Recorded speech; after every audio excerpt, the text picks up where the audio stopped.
ભાજપના સાંસદ મનસુખ માંડવિયા તેમના દાવાઓને લઈ અને હવે ચર્ચામાં આવ્યા છે અને હવે મનસુખ માંડવિયા ખોટા દાવાઓ કરે છે અને મનસુખભાઈ લોકોના પૈસા ખાઈ ગયા છે એવા આક્ષેપો કરવામાં આવી રહ્યા છે। સમગ્ર બાબતે વિગતે ચર્ચા કરીશું। નમસ્કાર, હું છું ઉજ્જવલ અને આપ જોઈ રહ્યા છો નિર્ભય ન્યૂઝ। ગુજરાતમાં હાલ ખેડૂતો અનેક બાબતે સમસ્યાઓનો સામનો કરી રહ્યા છે અને એ સમસ્યાઓ બસ વધતી જ જઈ રહી છે અને એમાં ઘેડ વિસ્તારમાં તંત્ર એમ ઊંઘતું હોય કાં તો કંઈક ગડબડ હોય એમ લાગી રહ્યું છે, કેમ કે આ વિસ્તારમાં દર વર્ષે ખેડૂતોના પ્રશ્નો ઊભા થાય છે। દર વર્ષે ખેડૂતોની જમીન ધોવાઈ જાય છે અને નુકસાન થાય છે અને કરોડોના કામોના વાયદા પણ કરાય છે, પણ કામ ક્યાં? અને હવે ખેડૂત નેતા પાલ આંબલિયાએ સીધું જ મનસુખ માંડવિયાને કહ્યું છે કે ખોટું બોલવાની પણ એક હદ હોય અને એ પણ પવિત્ર વ્યાસપીઠ પરથી વચન ને એ પણ હળાહળ જૂઠું વચન। સૌપ્રથમ સાંભળીએ પાલ આંબલિયાએ મનસુખ માંડવિયાને કેમ આવું કહ્યું। કહીશ કે સાંસદ બન્યા પછીનું મોદીજી વતી ગેરંટી આપું છું કે ઘેડ વિસ્તારની નદીઓ ઊંડી ઉતારવાની જવાબદારી અમારી છે। અને દોસ્તો, મોદી સરકારના મંત્રી તરીકે એ પણ કહીશ કે મોદીનો માણસ કોઈ ગેરંટી આપે તો એ ગેરંટી પૂરી કરવાની પણ ગેરંટી હોય છે। વ્યાસપીઠને પ્રણામ કરું છું। ધન્યવાદ। એ અમારા માટે ભીડભંજનની આ જ કૃપા છે કે આપે સૌથી વચ્ચે બધાની વચ્ચે વચન આપ્યું છે।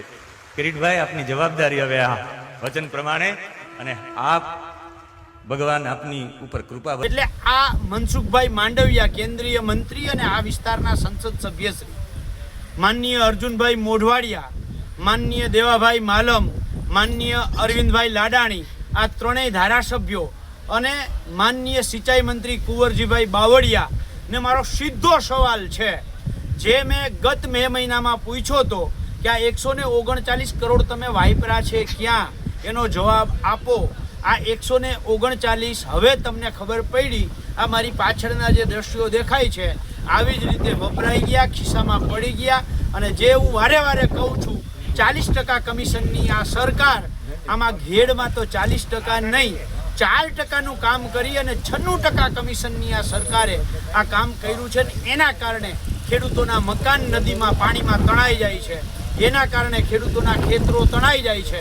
આજે હું જાહેર માધ્યમોના માધ્યમથી સરકારને વિનંતી સાથે કહેવા માગું છું કે આ જે ખેડૂતનું મારી પાછળ મકાન તણાઈ ગયું છે, ખેડૂતનું લગભગ 500 મીટર સુધી 5 ફૂટ સુધી માટી તણાઈ ગઈ છે, તો આ ખેડૂતનું તાત્કાલિક સર્વે કરવામાં આવે અને એને વળતર આપવામાં આવે। જેવી રીતે આ એક ખેડૂત ઉદાહરણ છે, આવી જ રીતે ઘેડમાં બહુ બધા ખેડૂતોના ખેતરો તણાઈ ગયા, મકાનો તણાઈ ગયા, એમને તાત્કાલિક સર્વે કરી અને વળતર આપવામાં આવે અને આમાં ભ્રષ્ટાચાર ન થાય એની ખાસ તકેદારી રાખવામાં આવે। વાત એવી છે કે ઘેડ વિસ્તારમાં દર વર્ષે કરોડોના વિકાસના કામોના દાવા કરવામાં આવે છે, પરંતુ બસ લોકોની પરિસ્થિતિ બદલાતી નથી। દર વર્ષે ખેડૂતોના ખેતરો ધોવાઈ જાય છે, ઘરને નુકસાન પહોંચે છે અને એમના દ્વારા રજૂઆત કરવામાં આવે છે। સરકાર દ્વારા દર વર્ષે કરોડોના કામ મંજૂર થાય છે, કામ થયાના દાવા પણ થાય છે, પરંતુ બસ પરિસ્થિતિ બદલાતી નથી। કામ કાગળ પર દેખાય છે, પરંતુ બસ લોકોને નથી દેખાતા। આ વિસ્તારમાં સરકાર દ્વારા 139 કરોડના કામો કર્યા હોવાના દાવા કરાયા છે। મનસુખ માંડવિયાએ પોતે કહ્યું છે કે અમે જે કહીએ છીએ એ કરીએ છીએ। સાંસદ બન્યા પછી મારી ગેરંટી છે કે ઘેડની નદીઓ ઊંડી કરાશે અને આવું ફરીથી નહીં થાય। લોકોના ઘરમાં હવે પાણી નહીં ઘૂસે તો મનસુખભાઈ કેમ પરિસ્થિતિ બદલાતી નથી?